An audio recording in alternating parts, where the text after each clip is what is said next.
Hello students, welcome back to my channel.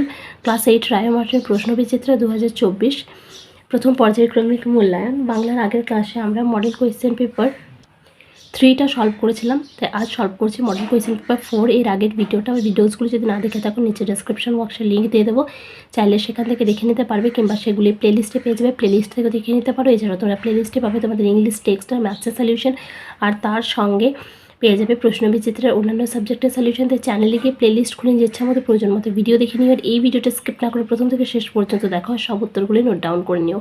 তো চলো শুরু করি আজকের video. Model question paper 4, Bankura খ্রিস্টান কলেজিয়েট স্কুল। 1 নম্বরে রয়েছে সঠিক উত্তরটি নির্বাচন করো। প্রশ্নের মান 1, বাঘের বিক্রম সম মাঘের হিমানি। চিঠি গদ্যাংশে উল্লিখিত পংক্তিটির কবি হলেন ভারতচন্দ্র। দাদু যেন কেমন, দাদুকে কেমন মনে হয়েছে তার কারণ হবে অপশন নম্বর খ, চশমা ছাড়া চোখে দেখে না। ভারতবর্ষ শব্দটিতে দলের সংখ্যা 4টি, দেখো ভারতবর্ষ 4টি। করিয়া কইরা করে, এখানে যে নিয়মে ধ্বনি পরিবর্তন ঘটেছে সেটা হলো অভিশ্রুতি। যদি করিয়ার কইরা হতো তাহলে সেটা হতো অপিনিহিতি, করিয়া কইরা করে এটা হচ্ছে অভিশ্রুতি। 2 নম্বরে নিচের প্রশ্নগুলির অতি সংক্ষেপে উত্তর দাও। এই প্রশ্নগুলোর মান রয়েছে 1, খুশহাল খাঁ খট্টক কে ছিলেন? এটা আছে রায় মার্টিনের 75 পেজে। দেখো, আওরঙ্গজেবের সময়ের মানুষ খুশহাল খাঁ খট্টক ছিলেন পস্তু ভাষার সর্বশ্রেষ্ঠ কবি। পরবাসী কবিতায় পলাশের ঝোপে কবি কি দেখেছেন? এটা আছে রায় মার্টিনের 66 পেজে। পলাশের ঝোপে কবি দেখেছেন হঠাৎ আনন্দ শিহরণে বনময়ূরের কত্থক নৃত্য বিভঙ্গ। দল কাকে বলে?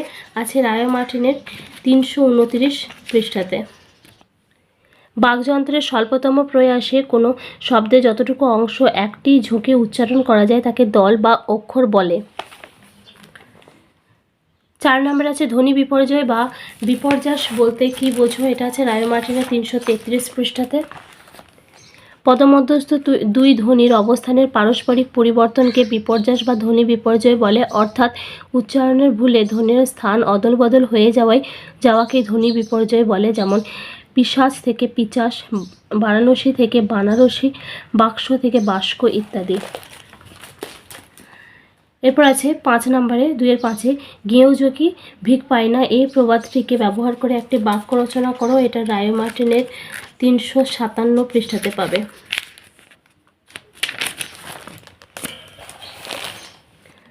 ক্লাবের অনুষ্ঠানে আয়েশার মতো সুগায়িকাকে না ডেকে আনা হলো কলকাতা থেকে নিম্নমানের এক শিল্পীকে, একেই বলে গেঁয়ো যোগী ভিক পায় না।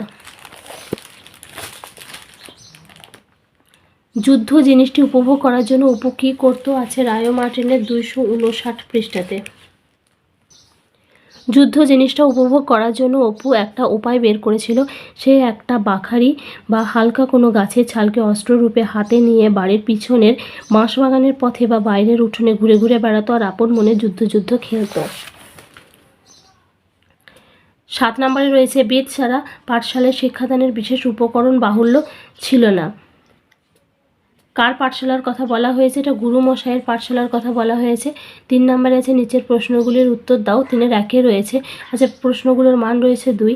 টেনিদাদের বনভোজনের দ্বিতীয় তালিকায় কী কী খাদ্যের উল্লেখ ছিল? এটা আছে রায় মার্টিনের 42 পেজে। নারায়ণ গঙ্গোপাধ্যায় রচিত বনভোজনের ব্যাপার গল্পে বনভোজনের দ্বিতীয় তালিকায় ঠিক করা হয় রান্না হবে খিচুড়ি, আলু ভাজা, পোনা মাছের কালিয়া, আমের আচার, রসগোল্লা, লেডিকেনি। টেনিদা হাবুল সেন ক্যাবলা প্যালারাম আলোচনা করে ঠিক করে প্যালা রাজহাঁসের ডিম আনবে, ক্যাবলা আলু ভাজবে, প্যালা পোনা মাছের কালিয়া রাঁধবে, হাবুল দিদিমার ঘর থেকে হাত সাফাই করে আমের আচার আনবে, আর রসগোল্লা ও লেডিকেনি ধারে ম্যানেজ করতে হবে। এরপরে রয়েছে অথবা দিয়ে ভারতবাসী মিথ্যা কথা বলতে এখনও শিখে নাই, বক্তাকে কোন সত্য সে উচ্চারণ করেছে? আছে রায় মার্টিনের 28 পেজে। দ্বিজেন্দ্রলাল রায় রচিত ঐতিহাসিক নাট্যাংশ চন্দ্রগুপ্ত থেকে সংকলিত প্রশ্নে প্রদত্ত উক্তিটির বক্তা হলেন মগধের রাজপুত্র চন্দ্রগুপ্ত। গ্রিক সেনা আন্টিগোনস চন্দ্রগুপ্তকে গুপ্তচর সন্দেহে ধরে নিয়ে আসে সেকেন্দার সাহার কাছে। সেকেন্দার সাহা চন্দ্রগুপ্তকে সত্য করে বলতে বলে যে সে কী করছিল।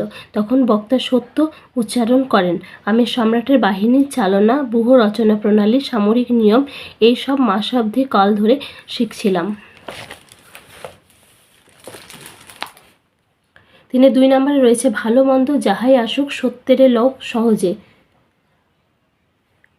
নিহিতার্থ ব্যাখ্যা করো আছে রায় মার্টিনের 13 পেজে।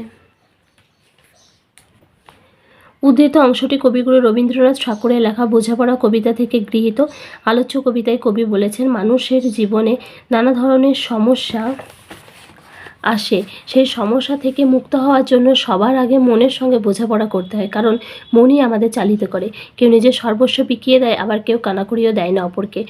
অনেক ঝড়ঝঞ্ঝা কাটিয়ে যখন মনে হয় সুখের দেখা মিলতে চলেছে, তখনই হয়তো নতুন বিপদ এসে দেখা দিতে পারে।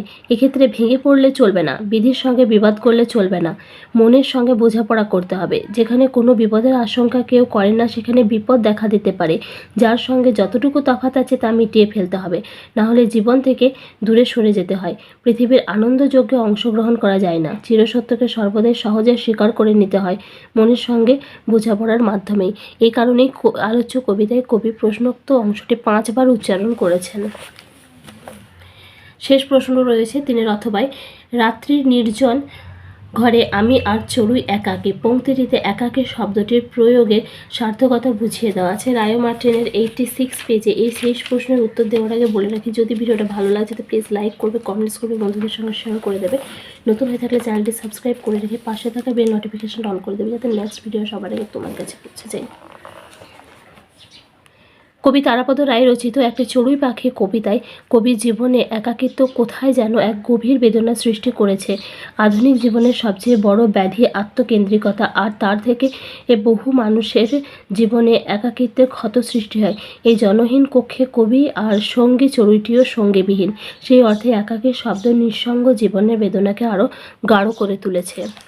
তো এটাই ছিল এই পেপারটা সলিউশন করতে। তাড়াতাড়ি পরের পেপারটা দিয়ে দিচ্ছি, তাই সঙ্গে থেকো।